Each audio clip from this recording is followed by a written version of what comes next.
ညီကိုရီးယားလောက်မဲ့မင်္ဂလာပါမနေ့ကဆိုလို့ရှိရင်ကျွန်တော်တို့ဒါဟိုနိုင်ငံပွဲစဉ်တယ်เนาะကျွန်တော်ဒါချစ်ကြည်ပွဲတွေဒါဟိုချစ်ကြည်ပွဲတာပြောတာเนาะဒါအပြိုင်ဆိုင်တော့ကန်ရတာပဲကျွန်တော်လေးတော့ကြည့်ကောင်းတယ်မနေ့ကဆိုလို့ရှိရင်လည်းကျွန်တော်ဒါနှစ်ပွဲလောက်ထိတော့ကျွန်တော်ရွေးချယ်ပေးတယ် channel ထဲမှာတော့ကျွန်တော်ဒါမောင်းကတ်တွေတပွဲကောင်းနေကျွန်တော်ဒါတင်ပေးရပဲเนาะမနေ့ကတော့ကျွန်တော်ဒါနိုင်ငံပွဲတွေနေတော့အဖွင့်လှဝါခဲ့တယ်ဗျာเนาะဒါတော်တော်များများတောက်လျှောက်အကုန် all win တော့ရပါတယ်အဲ့တော့ဒီနေ့မှာကျွန်တော်တို့ဒီ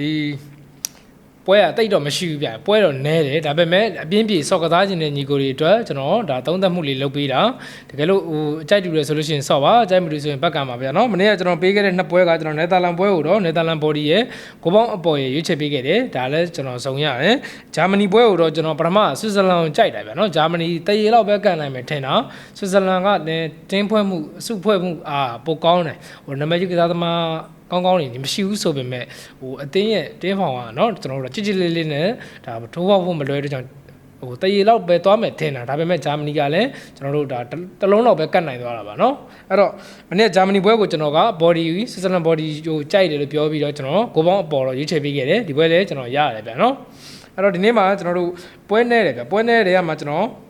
ဒါပေါ်တူဂီပွဲနဲ့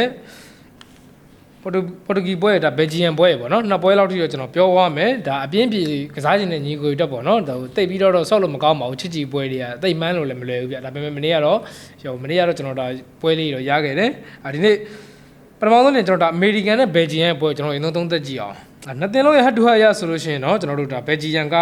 သာစီးရထားတယ်အမေရိကန်ကိုနော် USA ကိုကျွန်တော်တို့တောက်လျှောက်နိုင်ထားတယ်ဟိုအမေရိကန်မှာလည်းတိတ်ပြီးတော့ကျွန်တော်တို့ဒါ quality ကောင်းကောင်းကစားသမားတွေပါတယ်ကျတော့မပါဘူးကျွန်တော် USA ကကျတော့ကျန်တဲ့နယ်ပယ်မှာဒါကျွန်တော်ဖြစ်ထွန်းတာများတယ်နော်ဒါအားကစားဒီဘောလုံး line ပေါ့နော်အားကစားဆိုကျန်တဲ့အားကစားတွေကကောင်းတယ်ဒီဘောလုံး line မှာတော့တော်တော်လေးဒီဘောလုံး football မှာတော့နည်းနည်းလေးအားနည်းတယ်ဗျာနော်အမေရိကန်က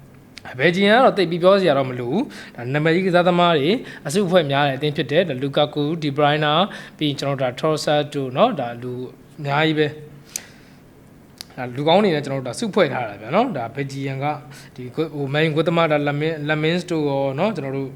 တော်တော်များများပါဒါနာမည်ကြီးကစားသမားတွေကအများကြီးပါတယ်အဲ့တော့ဘယ်ဂျီယန်လူစင်းရဆိုလို့ရှိရင်တော့အမေရိကန်ထက်အများကြီးတော့တာတယ်တင်းဖွဲ့မှုကလည်းကောင်းတယ်အဲ့တော့တွတ်ဆုံမှုပိုင်းမှာဆိုလို့ရှိရင်ကျွန်တော်တို့တောက်လျှောက်အသာစီးရထားတယ်ဗျာနော်ဘယ်ဂျီယန်ကအဲ့တော့ဒီနေ့ပေးထားတဲ့ဈေးတန်းရဆိုလို့ရှိရင်လည်းကျွန်တော်တို့ဘယ်ဂျီယန်ကနေပြီးတော့ level 30ရှုံးကိုပေါင်းက3လုံးကိုပြား40ပြည့်ရှင်ခွင့်ပေးထားတယ်ဗျာနော်ကိုပေါင်းကတော့ပြား40ပြည့်ရှင်ခွင့်ပေးထားတယ်ဒီနေ့ပေးထားတဲ့ body ဈေးတန်းကမနေ့ကကျွန်တော်တို့เนาะဒါ Egypt ပွဲကိုပေးထားတဲ့ဈေးတန်းနဲ့သွားတူတယ် Egypt ကမနေ့က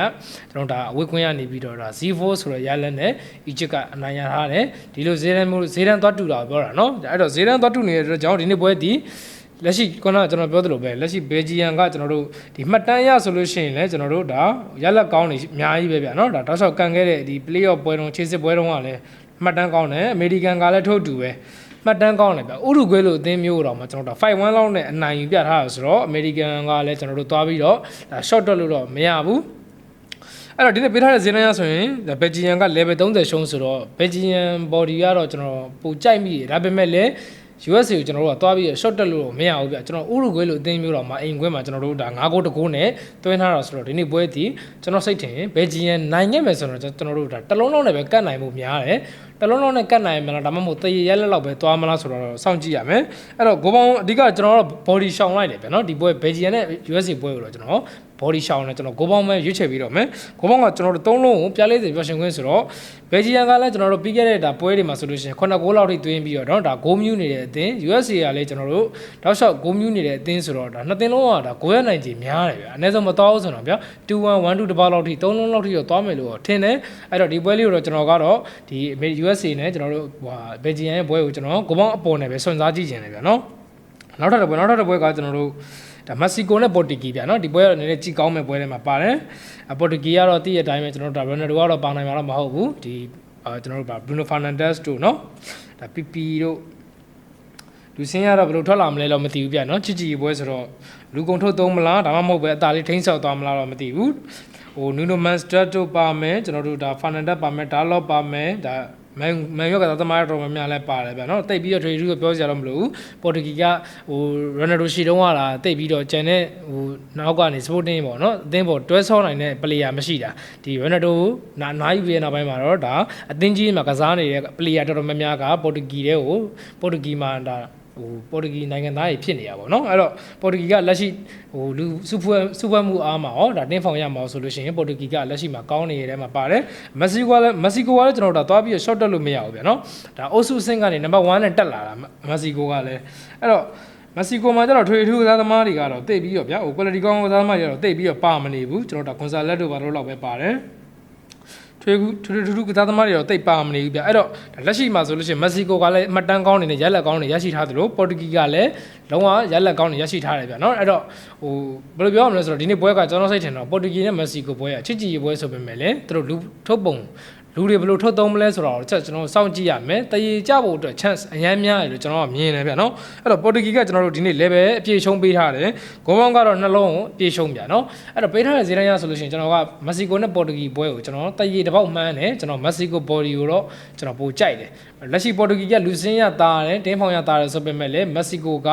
လုံးဝစုဖွဲ့မှုကောင်းတယ်ကြည်ကြည်လေးလေးနဲ့ဒါအသင်းရဲ့တင်းဖောင်တော်တော်လေးကောင်းတဲ့အတွက်ကြောင့်ကျွန်တော်ကဒီနေ့ပွဲမှာပေါ်တူဂီနိုင်ငံမယ်ဆိုတော့မှကတ်နိုင်သွားဖို့ပဲရှိတယ်ဂိုးပြဖို့တော့မလွယ်ဘူးဗျမက္ကဆီကိုကလက်ရှိတင်းဖောင်ကအရန်ကောင်းတယ်အဲ့တော့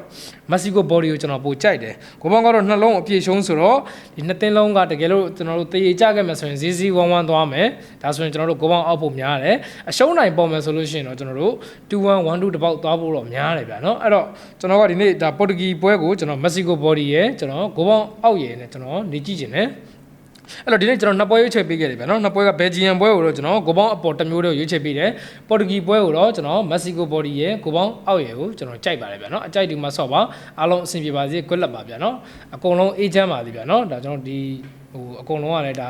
ဝါးတွေကဖြစ်နေတာဆိုတော့နော်အကုန်လုံးအေးချမ်းပါစေအဆင်ပြေကြပါစေဗျာနော်